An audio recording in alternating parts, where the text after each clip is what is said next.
بسم الله الرحمن الرحيم.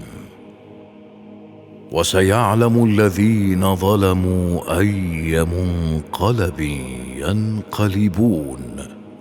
صدق الله العلي العظيم.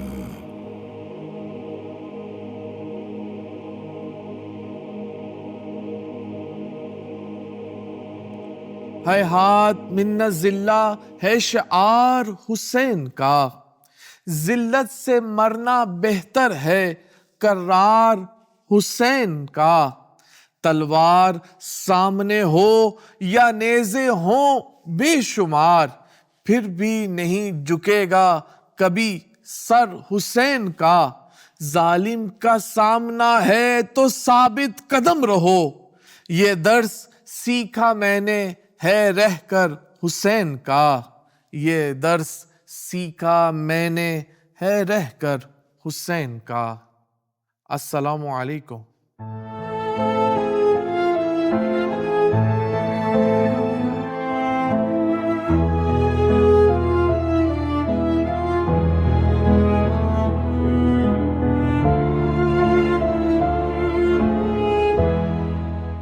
عاشوراء کے دن فجر کے وقت اصحاب نے امام حسین علیہ السلام کی امامت میں صبح کی نماز ادا کی۔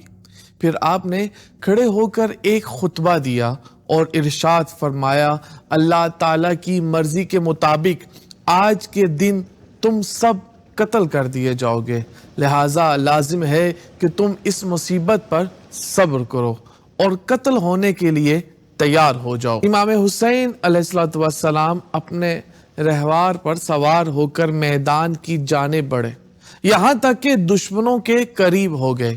پھر بلند آواز سے پکارا، حمد ہے اس رب کی جس نے دنیا کو خلق کیا اور اسے فنا اور نابود کر دے گا، سب کو ایک حالت سے دوسری حالت میں تبدیل کرتا رہا، تو نقصان اس کا ہوگا جو اس کے دھوکے میں آ جائے گا، اور بدبخت وہ ہے جو اس کے ذریعے آزمایا جائے۔ لہٰذا اس دنیا سے دھوکہ نہ کھاؤ، کیونکہ وہ اس پر بھروسہ کرنے والوں کی امیدوں کو توڑ دیتی ہے، اور جو لوگ اس کی خواہش رکھتے ہیں ان کو مایوس کر دیتی ہے۔ میں دیکھ رہا ہوں کہ تم ایک ایسے مسئلے پر جمع ہوئے ہو جس سے تمہارا رب تم سے غضبناک ہے، اور اس نے تمہارے مکروہ چہروں سے منہ پھیر لیا ہے، اس طرح تم سے انتقام لیا ہے اور تمہیں اپنی رحمت سے دور رکھا ہے۔ ہمارا رب کتنا اچھا ہے اور تم کتنے برے بندے ہو۔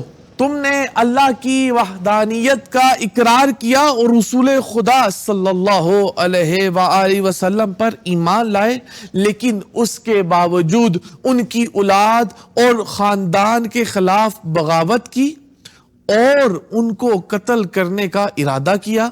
در حقیقت شیطان نے تم پر غلبہ حاصل کر لیا ہے اور تمہیں خدائے بزرگ و برتر کی یاد سے دور کر دیا ہے۔ تم سب برباد ہو جاؤ۔ تم کیا چاہتے ہو؟ بے شک ہم اللہ کی جانب سے ہیں اور بے شک ہم اس کی طرف لوٹنے والے ہیں۔ یہ وہ لوگ ہیں جنہوں نے اپنے ایمان کے بعد کفر اختیار کیا، پس ظالموں سے دوری اختیار کرو۔ پھر فرمایا، ہے لوگو، کیا میں تمہارے نبی کی بیٹی کا بیٹا نہیں ہوں؟ خدا کی قسم، مشرق و مغرب کے درمیان، تمہارے درمیان میرے علاوہ کوئی نبی کا بیٹا نہیں۔ میں نے تم میں سے کس کو قتل کیا ہے جس کا مجھ سے بدلہ لینا چاہتے ہو؟ یا میں نے کسی کا مال کھایا ہے، کسی کو زخمی کیا ہے؟ تو قیس بن اشعث نے چیخ کر کہا، اپنے چچا زاد بھائیوں کے فیصلے کے سامنے سر تسلیم خم کرو، کیونکہ وہ تمہیں وہی دکھائیں گے جو تم پسند کرتے ہو۔ امام حسین علیہ السلام نے جواب دیا، نہیں، خدا کی قسم، میں تم کمزوروں سے بیعت نہیں کروں گا اور نہ ہی غلاموں کی طرح بھاگوں گا۔ پھر فرمایا، دیکھو، ناجائز باپ کی ناجائز اولاد نے مجھے دو چیزوں کے انتخاب میں ڈال کر رکھا ہے، شہادت اور ذلت۔ ذلت ہم سے کوسوں دور ہے، خدا، اس کے رسول اور اہل ایمان اس سے دور ہیں۔ ہمارے پاکیزہ گود ہے، ہم کسی بھی ذلت کے سامنے سر تسلیم خم نہیں کریں گے۔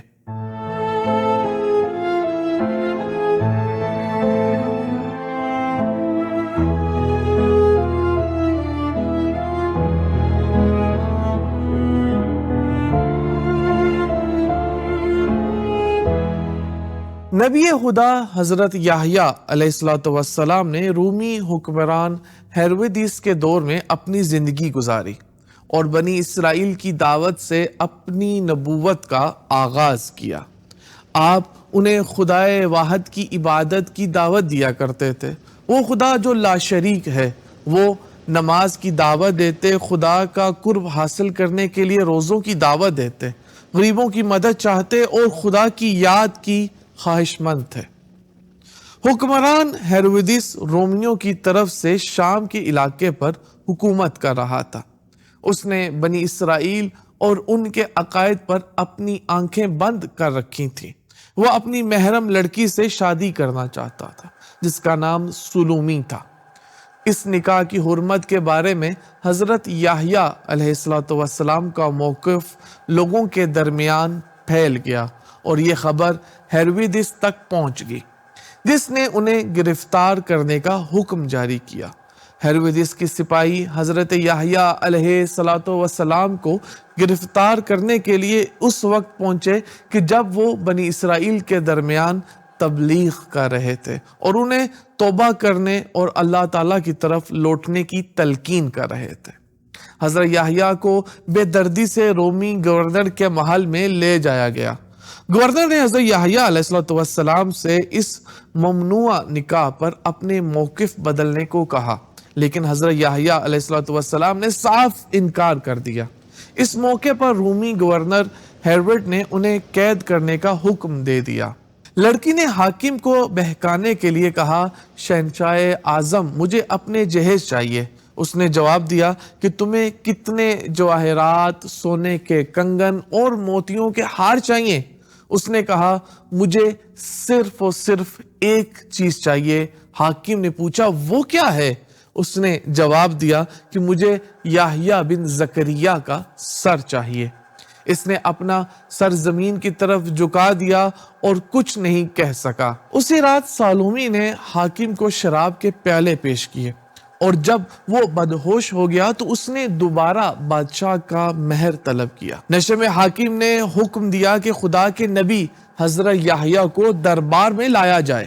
یحییٰ بن زکریا تخت پر بیٹھے حکمران کے سامنے آ کر کھڑے ہو گئے۔ حاکم نے متکبرانہ انداز میں کہا، تم اس نگاہ کے جائز ہونے کا حکم دو۔ یحییٰ نے سرزنش کرتے ہوئے کہا کہ تم ایسا نہ کرو۔ حاکم غصے میں آ گیا اور جلاد کو حکم دیا کہ فوراً یحییٰ کا سر کاٹ دیا جائے۔ یحییٰ نے 3 بار چیخ کر کہا کہ تم ایسا نہ کرو، لیکن جلاد نے اپنی تیز تلوار نبی خدا کی گردن پر ماری اور آپ کا سر فرش پر گر گیا۔ آپ کے بریدہ سر سے دوسری اور تیسری بار بھی اسی طرح آواز بلند ہوئی کہ تم ایسا نہیں کر سکتے، تم ایسا نہیں کر سکتے۔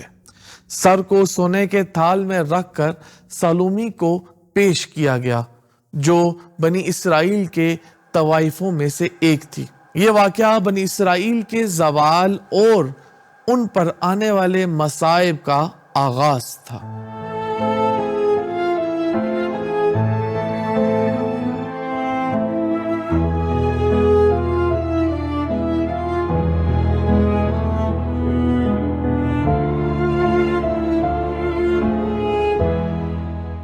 اموی خلیفہ ہشام بن عبد الملک کے دور میں علویوں کے سلسلے میں سیاسی ماحول کافی کشیدہ تھا۔ ہشام، جو اپنے ظلم اور چالاکی کی بنا پر مشہور تھا، کسی بھی ایسی حرکت پر گہری نظر رکھتا جس سے اس کی حکمرانی کے استحکام کو خطرہ ہو، اور علی ابن ابی طالب کے خاندان والے، جنہیں علوی کہا جاتا تھا، ان سخت پالیسیوں سے زیادہ متاثر تھے۔ ایسے ماحول میں امام حسین ابن علی کے پوتے زید ابن علی مدینہ سے دمشق پہنچے۔ ہشام نے اپنے دربار میں طلب کیا اور انہیں جان بوجھ کر اندر جانے کی اجازت دینے سے پہلے کافی دیر تک کھڑا رکھا۔ اس نے اپنے درباریوں کو بھی حکم دیا کہ وہ مجمع میں ہجوم لگائیں تاکہ زید کو قریب بیٹھنے کی جگہ نہ ملے۔ جب زید داخل ہوئے تو سلام کیا، لیکن ہشام نے سلام کا جواب نہیں دیا۔ زید نے عاجزانہ انداز میں کہا، سلام ہو تم پر جو سلام کو نظر انداز کر رہے ہو، اور بغیر اجازت کے بیٹھ گئے۔ زید، میں نے سنا ہے کہ تم خلافت کا ذکر کرتے ہو اور خود کو اس عہدے کے خواہشمند سمجھتے ہو، جبکہ تم اس کے لائق نہیں ہو، اور تم صرف ایک کنیز کے بیٹے ہو۔ زید نے پرسکون اور فیصلہ کن انداز میں جواب دیا، مائیں مردوں کو ان کے مقاصد کے حصول سے نہیں روکتی۔ اسماعیل کی والدہ اسحاق کی والدہ کی کنیز تھی، لیکن اس نے خدا کے نبی کو پیش کیا۔ انہوں نے عربوں کو باپ بنایا اور ان کے صلب سے بہترین نبی یعنی محمد مصطفیٰ صلی اللہ علیہ وآلہ وسلم کی پیدائش ہوئی۔ ہشام کو زید کی استدلال کا کوئی جواب نہ مل سکا، اس لیے اس نے ان کے بھائی امام محمد باقر علیہ الصلوۃ والسلام کی تنزیہ انداز میں توہین کی۔ زید کی آنکھوں میں غصہ چھلک پڑا اور بلند آواز سے کہا، رسول خدا صلی اللہ علیہ وآلہ وسلم نے ان کا نام باقر رکھا ہے اور تم انہیں فلاں لقب سے یاد کرتے ہو۔ تم آخرت میں بھی ان کی مخالفت کرو گے جس طرح تم نے دنیا میں ان کی مخالفت کی ہے۔ وہ جنت میں جائیں گے اور تم جہنم میں۔ ہشام کو یہ بات سن کر بہت غصہ آیا اور چلا کر کہا، اسے باہر لے جاؤ۔ محل سے باہر نکلتے ہوئے زید نے اعلان کیا کہ کسی بھی قوم نے کبھی بھی تلواروں کے خوف سے ذلت قبول نہیں کی۔ یہ بیان ظالم حکمرانوں کے خلاف ایک انقلاب کے مترادف تھا۔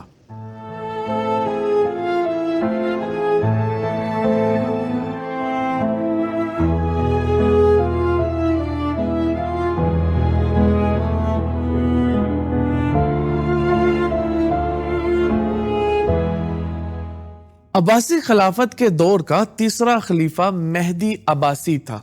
اس نے چاہا کہ علماء اور فقہاء کی توہین و تذلیل کر کے اپنی حکمرانی کو مستحکم کرے۔ دوسری طرف شریک بن عبداللہ نخعی تھا۔ وہ کوفہ کا ایک مشہور قاضی اور فقیہ تھا۔ اس نے اقتدار سے تقوی اور پرہیزگاری کا مظاہرہ کیا، جس کی وجہ سے وہ خلیفہ کے نشانے پر آ گیا۔ عباسی خلیفہ مہدی نے اسے طلب کیا اور کہا کہ میرے پاس شریک نخعی کو لے آؤ۔ تو خلیفہ نے اس سے کہا، ہم تمہارے سامنے 3 چیزیں پیش کرتے ہیں، یا تو تم ان میں سے ایک کو قبول کر لو گے اور یا تو جیل جانا پڑے گا، یا تو عدلیہ کو قبول کرو یا ہمارے بچوں کے راوی اور استاد بن جاؤ، یا تو ہمارے ساتھ کھانا کھاؤ اور ہمارے مہمان بن جاؤ۔ شریک نے کچھ دیر سوچا، پھر بولا، اگر انتخاب ان میں سے ہونا ہے تو میں تیسرے کا انتخاب کروں گا۔ مہدی عباسی نے اپنے باورچی کو انتہائی لذیذ کھانے تیار کرنے کا حکم دیا۔ جب شریک کو اس کے پاس لایا گیا تو خلیفہ نے اس سے کئی گھنٹوں تک بات چیت کی، یہاں تک کہ اس کی بھوک شدید ہو گئی۔ پھر اسے کھانے کے میز پر بلایا، شریک نے اس میں سے کھانا کھایا یہاں تک کہ وہ بالکل سیر ہو گیا۔ باورچی نے شریک کے جانے کے بعد خلیفہ کے ساتھی سے کہا، میں نے اس کے لیے ایسا کھانا بنایا ہے جس سے مجھے نہیں لگتا کہ وہ اس کے بعد کبھی بچ سکے گا۔ چند دنوں کے بعد مہدی نے دوبارہ شریک کو بلایا، اس نے فوراً دعوت قبول کر لی۔ اس کے بعد اس نے دوسری بار، تیسری بار اور چوتھی بار دعوت دی، یہاں تک کہ شریک مہدی کا قاضی، احادیث کا راوی اور بیٹوں کا استاد بن گیا، یہاں تک کہ اسے ماہانہ تنخواہ دیتا رہا۔ ایک بار شریک اپنی تنخواہ کی رسید خزانے دار کے پاس لے کے گیا، لیکن اس نے فوری طور پر ادائیگی کرنے سے انکار کر دیا۔ شریک نے خزانہ دار سے کہا، میں خود تمہارے پاس آیا ہوں اور میں ان میں سے ہوں جن کو تم جانتے ہو، کیا تم مجھے واپس بھیج رہے ہو کہ کسی اور دن آؤں؟ چنانچہ دونوں میں جھگڑا ہوا اور دونوں کی آواز بلند ہو گئی۔ خزانہ دار نے اس سے کہا، کیا تم نے مجھے جو یا گیہوں بیچا ہے جس کی رقم جلد وصول کرنے آ گئے؟ شریک نے جواب دیا کہ میں نے تمہیں اس سے زیادہ قیمتی چیز بیچا ہے۔ خزانے دار نے حیران ہو کر پوچھا، تم نے مجھے کون سی ایسی چیز بیچی ہے؟ شریک بن عبداللہ نے جواب دیا کہ میں نے تمہیں اپنا دین بیچا ہے۔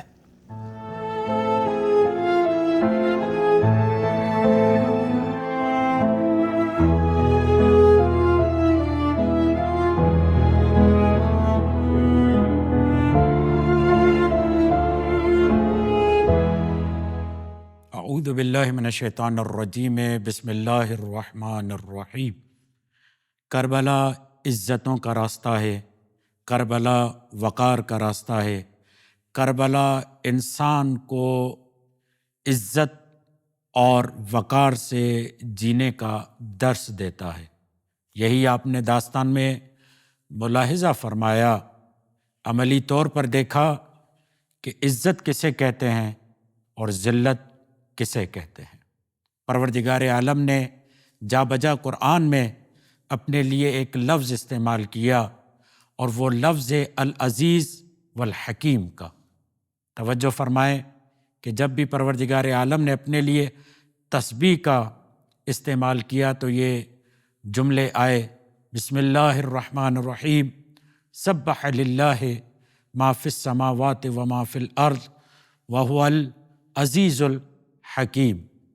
حکمتوں کے راستے پر چلتے ہوئے، دانائیوں کے راستے پر چلتے ہوئے، حکمتوں اور سمجھداریوں کے راستوں پر چلتے ہوئے جو قضا بنتی ہے، جو نتیجہ بنتا ہے، اسے عزت کہتے ہیں۔ عزت حماقتوں کے راستوں سے نہیں گزرتی، عزت بے وقوفیوں کے نتیجے کا نام نہیں ہے۔ عزت صلابت، حکمت، بصیرت، ثابت قدمی سے گزر کر عطا ہوتی ہے۔ اسی لیے جب عزت کی تعریف کی جاتی ہے تو انسان کا حق پر قائم رہتے ہوئے وقار، خودداری اور اللہ کی راہ میں بندگی کا اظہار کرنے کو عزت کہتے ہیں۔ اسی کے مقابلے میں جب ہم ایک اور لفظ دیکھتے ہیں تو وہ لفظ ہے تکبر۔ بہت سارے لوگ تکبر اور عزت میں فرق نہیں کر پاتے۔ بہت سارے لوگ سمجھتے ہیں کہ جو عزت والا ہے وہ تکبر کرتا ہے، جبکہ حقیقت یہ ہے عباد الرحمن جو رحمان کے بندے ہوتے ہیں، یمشون علی الارض، وہ زمین پر عاجزی اور انکساری کے ساتھ چلتے ہیں، کیونکہ وہ اپنی عزت کا محور سبب قلعہ خدا کو سمجھتے ہیں۔ اس لیے ہمیشہ ان میں آپ کو عاجزی نظر آئے گی، مگر جو عارضی چیزوں کو اپنے آپ کو حق سے دور رکھ کر دوسروں کو حقیر سمجھ کر اگر اپنے آپ کو وہ عزت والا سمجھ رہا ہے تو یہ عزت نہیں، یہ تکبر ہے۔ میرے دوستو توجہ فرمائیے کہ عزت بندگی سے شروع ہوتی ہے اور تکبر ہوائے نفس اور نفس پرستی سے شروع ہوتا ہے۔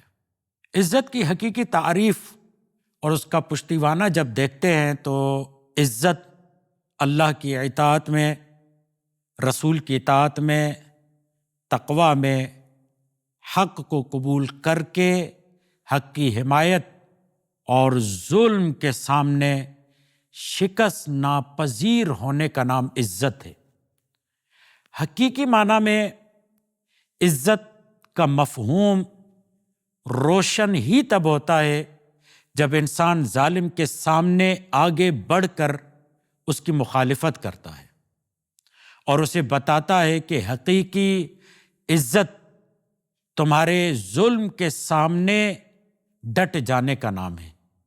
اور یہی وجہ ہے کہ امام حسین نے کربلا میں عزت کو تجسم دیتے ہوئے یزید نابکار کے بیٹے نابکار کو یہ جملہ کہتے ہوئے کہا، ہیہات من الذلہ، ہم سے ذلت دور ہے، اس لیے کہ میں زہرا کا بیٹا ہوں، اس لیے کہ میں علی کا بیٹا ہوں، اس لیے کہ میں رسول کا بیٹا ہوں۔ اور رسول علی زہرا سلام اللہ تعالی علیہم اجمعین ہی عزت کے مالک ہیں۔ ایسے میں اگر کوئی نابکار، ناہنجار اور بے وقعت انسان آ کر صاحبان عزت کے سامنے جھوٹی عزت کا دعویٰ کرے تو یہ تکبر ہی کہلاتا ہے، ایسے جیسے نمرود نے ابراہیم کے سامنے کیا، فرعون نے حضرت موسیٰ کے سامنے کیا، اور بنی امیہ نے گائے بگائے رسول خدا مولا علی اور امام حسن و حسین کے سامنے کیا۔ یاد رکھیے تکبر کرنے والوں کا تعلق دنیاوی چیزوں سے منسلک رہنے کا معاملہ ہوتا ہے۔ کبھی آپ نے دیکھا ہوگا بہت سارے لوگ واقعاً کارٹون نظر آتے ہیں جب وہ اشیاء کے ذریعے اپنا تعارف کرواتے ہیں، کبھی گاڑی کے ذریعے، کبھی اپنے گھر کے ذریعے، کبھی چیزوں کے ذریعے، مگر جو الہی عزت رکھتا ہے، جسے اللہ عزت دیتا ہے اور جس کے لیے پروردگار عالم یہ کہتا ہے کہ یا ایھا الناس انا خلقناکم من ذکر و انثی وجعلناکم شعوبا وقبائل لتعارفوا ان اکرمکم عند اللہ اتقاکم ان اللہ علیم خبیر۔ اللہ نے خاندان کو، نسل کو، نسب کو، حسب کو، کاروبار کو، گاڑیوں کو، شہرت کو عزت کا ذریعہ نہیں بنایا۔ حقیقت میں عزت یہ ہے کہ انسان خدا سے جڑ جائے۔ کربلا ہمیں یہ پیغام دیتی ہے کہ دولت عزت کا ذریعہ نہیں ہے، شہرت عزت کا ذریعہ نہیں ہے، بلکہ اگر کوئی عزت کا ذریعہ ہے تو وہ خداوند متعال کے ساتھ پیوست رہنا اور جڑ جانا ہے۔ ایمان کا وقار یہی ہے کہ انسان آبرومندانہ زندگی جیے، اور وہ آبرومندانہ زندگی تبھی جی جائے گی جب انسان ولایت حسین اور خدا سے جڑا رہے۔ ظلم کے مقابلے میں خاموش رہنا اس سے بڑی کوئی ذلت نہیں ہو سکتی، اور اسی لیے آج بھی مولا کائنات کا یہ جملہ پکارتا ہوا ہمیں کہتا ہے کونا للظالم خصما وللمظلوم اونا۔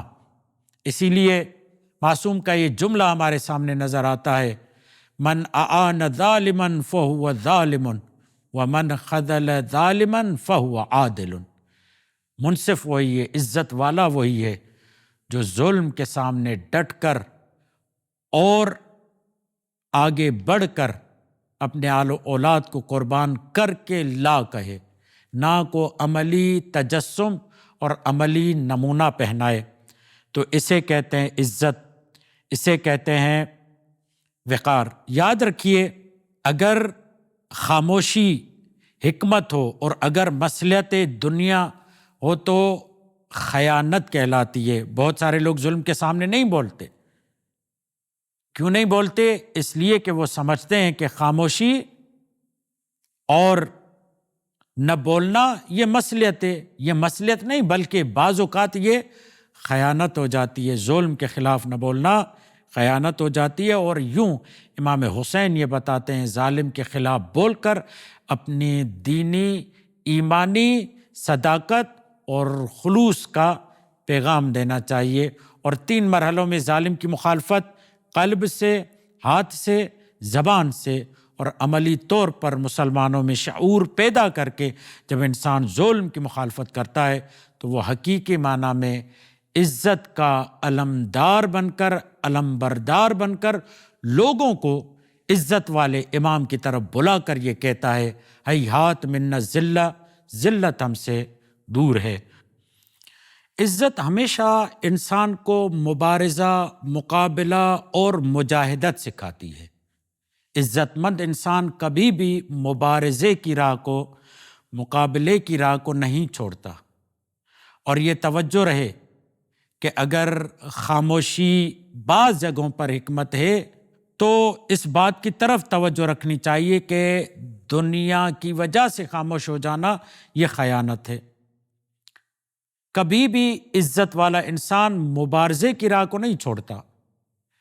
اور یہاں پر اس بات کی طرف توجہ دلائی گئی کہ اگر انسان بعض معاملات کی وجہ سے ظاہری عنوان سے وہ خاموش نظر آتا ہے تو اس کا مطلب یہ نہیں ہے کہ اس نے دین سے ہاتھ اٹھایا ہے، اصولوں سے ہاتھ اٹھایا ہے، نہیں، بلکہ وہ خاموشی بھی ایک مبارزہ ہو جاتا ہے۔ ہم اس کو یوں پیش کر سکتے ہیں جس کی طرف بزرگان نے توجہ دلائی کہ امام حسن علیہ السلام کی ظاہری صلح جسے خاموشی سے تعبیر کیا جاتا ہے، یا امام علی کا گھر بیٹھ جانا جسے خاموشی سے تعبیر کیا جاتا ہے، یہ دراصل نرمش قہرمانانے، یعنی وہ خاموشی جس میں لڑنے والا چند قدم پیچھے آتا ہے تاکہ تیار ہو کر، بھرپور ہو کر حملے کا جواب دے سکے۔ عزت والا کبھی بھی راہ کو، مبارزے کو، مجاہدت کو چھوڑتا نہیں، اسلام کے بول بالے کے لیے اقدام کرتا ہے، اور یہ خاموشی بھی اس کا ایک مبارزہ ہو جاتا ہے۔ تو توجہ فرمائیے، اسی پیغام کو حسین نے بتایا کہ کبھی 10 سال تھے جس میں ظاہری طور پر مجھے دنیا والے سمجھ رہے تھے میں خاموش ہوں، مگر حقیقت میں خاموش نہیں تھا، بلکہ کربلا کے لیے تیاری کر رہا تھا، اور کربلا کے لیے تیاری کرتے ہوئے آ کر یہ جملہ کہا ہیہات منا الذلہ۔ عزت والا جہاں بھی ہوگا وہ ظالم کے سامنے آواز کو بلند کرے گا اور لوگوں کو پیغام دے گا کہ گردن کو کٹوانا ہے، جھکوانا نہیں۔ والسلام علیکم ورحمۃ اللہ وبرکاتہ۔